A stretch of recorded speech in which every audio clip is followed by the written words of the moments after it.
Hi అండి. ఈ మెథడ్‌లో ఆకుకూర పప్పు చేయడం ఇదే ఫస్ట్ టైం. చాలా బాగుంది టేస్ట్. మీరు కూడా ట్రై చేయండి. ముందుగా ఒక కుక్కర్లో సగం పొట్టు పెసరపప్పు, సగం పొట్టు లేనిది 2 కడిగి కుక్కర్లో వేసుకోవాలి. వేసుకొని అందులో టమాటా, పచ్చిమిర్చి, పసుపు కూడా వేసి ఉడికించుకోవాలి. ఈలోపు మనం తోటకూర, పాలకూరను ఉడికించుకుందాము. ఒక కడాయిలో ఆయిల్ వేసి ఆయిల్ వేడెక్కాక ఎండుమిరపకాయలు, జీలకర్ర, ఆవాలు వేసి అవి వేగాక సన్నగా తరిగిన ఉల్లిపాయలు వేయాలి. ఉల్లిపాయలు బాగా వేగాక సన్నగా తరిగి పెట్టుకున్న మెంతికూరను వేసుకోవాలి.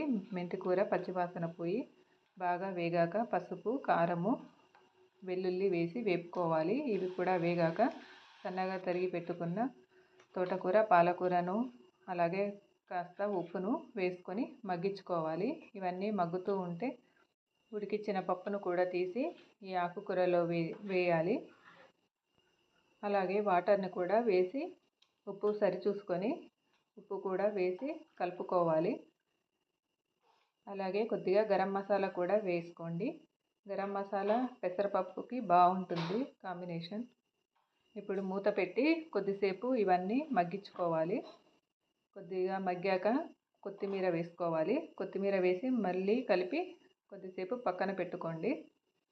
ఈలోపు మనము పోపు వేసుకుందాము. ఈ పప్పులోకి ఒక కడాయి తీసుకొని ఆ కడాయిలో నెయ్యి వేసుకోవాలి. నేను నెయ్యితో పోపు వేస్తున్నాను. నెయ్యి వేసి నెయ్యి వేడెక్కాక ఎండుమిరపకాయలు, జీలకర్ర, ఆవాలు అవి వేగాక కరివేపాకు వేయండి. కరివేపాకు చిటపటలాడుతూ ఉంటే స్టవ్ ఆఫ్ చేసి పసుపు, కారము వేయండి. మళ్ళీ స్టవ్ ఆన్ చేసి ఆయిల్లో పసుపు, కారము వేపుకోండి. బాగా మాడనివ్వకండి, చేదొస్తుంది. ఈ పోపును తీసి పప్పులో వేయండి. ఈ పప్పుకి నెయ్యితో ఈ విధంగా పోపు వేస్తే టేస్ట్ ఇంకా చాలా బాగుంటుంది.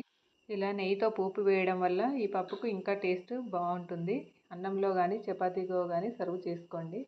మీకు ఈ రెసిపీ నచ్చితే లైక్ చేయండి, షేర్